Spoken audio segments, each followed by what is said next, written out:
السلام عليكم. اليوم أفراح، عرس في الشارع السعودي. جميع الرياضيين، جميع الجماهير الأندية فرحانة مبسوطة. خروج صاحب المشاكل، فريق الاتحاد، فريق الحكام، فريق السحر. حاولوا بكل الطرق، ما في فائدة.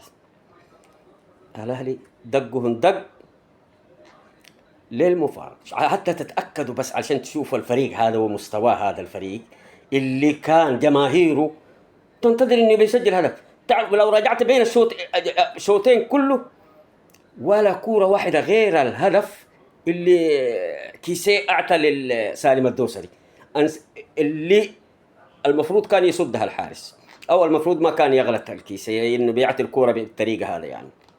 غيرها لم تسدد اي كورة على مرمى الاهلي، اقسم بالله العظيم. كورة واحدة بس ودخلت الجول. هذا مستواهم. يبغى يسجلوا هدف يقول لك اصلا ما وصلوا على على الجول. الا بالسحر، ما ادري يعني، يسحرهم ترى معاهم. ولكن البريكان جاء قتل كل شيء.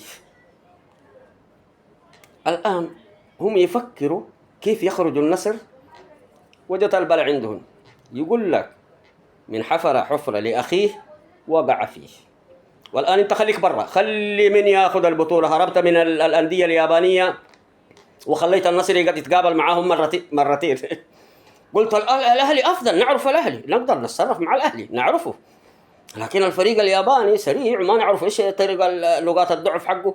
خلينا قابل الأهلي. والحين حصلت الأهلي برا، خرجك الأهلي.